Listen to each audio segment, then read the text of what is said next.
I've always been drawn to isolation, but living alone on the edge of the Alaskan forest was a whole new level of solitude.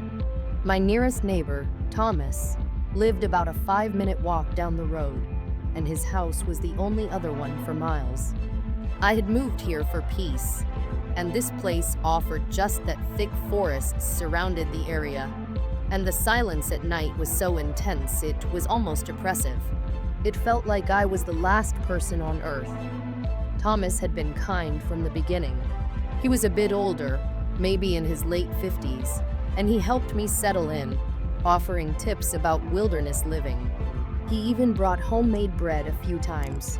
I couldn't have asked for a better neighbor. One stormy evening, I was curled up on the couch, watching a movie. The wind howled outside, making the trees bend and creak. I had a fire going, fighting off the Alaskan winter chill. Just as I was starting to lose myself in the film, there was a knock at the door. It startled me, as I wasn't expecting anyone. Peeking through the peephole, I saw Thomas. I opened the door, and he stood there with a strange smile, his voice low. "I saw someone near your house," he said, stepping inside. "They were circling the place, just wandering around. Figured I should warn you." A cold knot formed in my stomach. Out here, in the middle of nowhere, the thought of someone lurking around my house was more than unsettling. "Did you get a good look at them?" I asked, trying to sound calm. Thomas shook his head. "No, too dark, but they didn't belong here." I thanked him, and after a few minutes of small talk, he left. I locked the door and checked all the windows, but everything seemed secure. Still, the idea of someone creeping around gnawed at me. I double-checked the back door and eventually made my way to bed, trying to shake off the unease. But sleep didn't come easily. The wind outside hadn't let up, and every creak of the house seemed louder, sharper. At some point, I must have dozed off, but I woke again, this time to the sound of voices outside my window. Groggy and confused, I got up and walked over to the window. It was open just a crack, letting in a freezing breeze. When I looked out, my heart skipped a beat. Thomas was standing right next to the house, and he wasn't alone. There was a man with him, his back turned to me. They were talking, but I couldn't make out what they were saying. Maybe Thomas had found the guy from earlier, I told myself. Maybe he was just helping, but something felt off.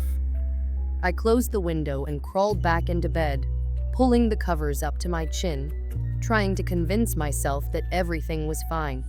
Then I heard a loud crash from downstairs. My blood turned to ice. That sound. It was unmistakable. Glass shattering. Someone had broken into my houses. Heart pounding, I rushed to the window again. Thomas was still standing there, but the man he had been with was gone. Thomas didn't react to the noise. He didn't move. He just stood there, staring at my house. Fear gripped me. Something was very wrong. I grabbed my phone and locked my bedroom door, my hands shaking as I dialed 911. I tried to keep my voice steady as I explained the situation. The operator assured me that officers were on their way. I stayed in my room, ears straining for any sounds from downstairs. After what felt like an eternity, I heard the distant sound of sirens. Relief washed over me. The police arrived quickly. They found the intruder downstairs, still in the process of rummaging through my living room. He hadn't made it upstairs yet, but the nightmare wasn't over. After questioning me and searching the area, the police uncovered something chilling. The man who had broken into my house wasn't a random stranger. He had been in contact with Thomas for months. They had found messages between them, planning something terrible. I didn't get all the details, but it was clear. Thomas had been watching me, waiting, and tonight was supposed to be the night it all happened. He wasn't the friendly neighbor I thought he was. He had been plotting all along. Thomas was arrested, and I never saw him again. I sold the house soon after. There was no way I could stay there, not after everything that had happened. I moved to New York City, far away from the isolation of the Alaskan wilderness. But I still remember that night. Thanks for sticking with me through that eerie story. If you're new here, make sure to subscribe and hit the bell icon so you don't miss our upcoming terrifying tales. Share these stories with your friends and family too. We need your support. It was a rainy night when I was 7 years old. My name is Jubin, and I still remember sitting on the living room floor playing a board game with my babysitter, Jenny. My parents had gone to visit my grandma, who wasn't feeling well. They didn't want me tagging along, so Jenny was staying with me for the night. The rain was heavy, pounding against the windows, making the house feel like a warm, cozy bubble. Jenny was fun. She always had a smile on her face and told me silly stories that made me laugh. We were deep in our game when there was a knock at the door. It was unexpected. My parents wouldn't be back for hours. Jenny stood up, looking puzzled. "Who could that be?" she murmured as she made her way to the door. I stayed where I was, surrounded by game pieces, not scared, just curious. When Jenny opened the door, there stood a girl, drenched from the rain. She looked a few years older than Jenny, her hair plastered to her face, shivering as she spoke. "My car broke down," she said softly, her voice barely above a whisper. "Just outside your house. Can I use your phone?" Jenny glanced outside and saw the car parked awkwardly on the street. Its headlights were still on, cutting through the rain. The girl seemed harmless, polite, even. Jenny let her in, offering her a towel to dry off. But as soon as the girl stepped inside, the atmosphere in the house shifted. The warmth and coziness vanished, replaced by a tense, uneasy feeling. Something wasn't right. The girl's eyes flitted around the room, almost like she was scoping the place out. My stomach knotted. Jenny handed her the phone, but before the girl could dial, there was another knock at the door, this time louder, more urgent. The girl went pale, and Jenny froze for a second before heading back to the door. But before she could reach it, the door burst open, and a man stormed in. He looked furious, his face wild, and in his hand he held a gun. I kept my eyes on the man, terrified that if I looked away, something even worse might happen. He moved around the living room, grabbing anything that looked valuable: my mom's jewelry, my dad's watch, small but important things. Just as the man was about to signal the girl to hurry, she returned to the front of the house. "I think we're good," she said calmly, like this was routine for them, like they had done this before. The man nodded, heading toward the door. But as the girl reached for the knob, something unexpected happened. A bright flash of headlights flooded the front windows. A car pulled up right in front of our house, but it wasn't the girl's broken-down car. This was someone else. The man cursed under his breath, and for the first time, I saw the girl's face go pale. The police had arrived. Panic flickered in the man's eyes as he took a step back, weighing whether to make a run for it. But it was too late. The officers were already out of their car, walking up the steps. The man glanced at the girl, but she just stood there, frozen, caught off guard by how quickly everything had changed. The police knocked loudly, but when no one answered, they pushed the door open and stepped inside. The man made a move, but the officers were faster. "Drop the gun," they shouted, and after a tense moment, he did. They handcuffed both the man and the girl, dragging them out into the rain. Jenny and I stayed where we were, still too terrified to move. Only when one of the officers came over to check on us did I realize that it was finally over. Later, we learned that our neighbor, Mr. Thompson, had noticed the strange car and the man hanging around and had called the police. My parents rushed home, shocked and relieved to find us safe. They hugged me tightly, promising that nothing like this would ever happen again. But I knew I'd never forget that night, the rain, the girl, and the man who came bursting in.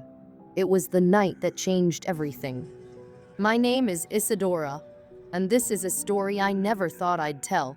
Some things are best left forgotten, locked away in the dark corners of memory. But sometimes those dark corners find you again, no matter how far you try to run. It all started when I bought the houses on Willow Street. A new beginning, I told myself. Fresh paint, big windows, and plenty of space. But I had no idea what I was stepping into. The house was old, that much was clear. The kind of place that had lived through more than one lifetime, standing tall through storms, history, and secrets. But it seemed perfect for me. I was looking for something affordable, and when the realtor showed me the place, it felt like it could be home. She didn't say much about its past, though. It wasn't until later that I realized just how much she had left out. The first night was calm. I moved in, slowly unpacking and arranging furniture. The rooms were quiet, almost too quiet, but I chalked it up to being in a new place. Still, there was something about the house that felt off. The air seemed thick, like it was pressing down on me. Then, small things started to happen. It began with noises. Faint, almost imperceptible at first, footsteps on the stairs. When no one was there, the creak of doors I knew hadn't moved. Sometimes, I thought I saw something in the corner of my eye, a shadow slipping just out of view. But whenever I turned to look, there was nothing.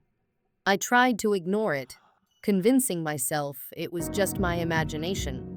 Then, one evening while unpacking, I found an old photograph buried beneath a pile of junk. It was black and white, showing a young girl standing in front of the very house I had just bought. She couldn't have been older than 10 or 12, dressed in a white dress with long dark hair, smiling faintly at the camera. But it was her eyes that unsettled me the most, distant, hollow. That night, the noises grew louder. I'd wake up in the middle of the night with the sensation of being watched, my skin prickling with cold fear. Each time I opened my eyes, no one was there. I told myself it was stress, that moving was just wearing me out. But then came the scream. It was late past midnight when the piercing sound shattered the silence. It wasn't from outside. It was from within the house, from the basement. High-pitched and filled with terror, the scream sent a jolt through me. I shot up in bed, heart pounding. For a second, I considered staying put, pretending I hadn't heard it. But something pulled me, something I couldn't explain. Grabbing my phone as a makeshift flashlight, I crept downstairs, the cold air growing heavier with each step. I reached the basement door, my hand trembling as I turned the knob. The scream had stopped, but the memory of it still rang in my ears. As I descended, my flashlight flickered, casting long shadows. And then, at the bottom of the stairs, I saw her, the girl from the photograph. She was standing in the far corner of the basement, wearing the same white dress. Her eyes locked onto mine, cold and distant. We stared at each other, neither of us moving, for what felt like hours. Then, slowly, she raised a hand and pointed toward the wall. My heart raced as I followed her gaze. At first, I didn't understand, but then I saw it a section of the wall that looked newer than the rest. It had been hastily repaired, like something had been hidden behind it. I didn't need to move closer to understand. The girl's eyes told me everything. Something terrible had happened in that basement.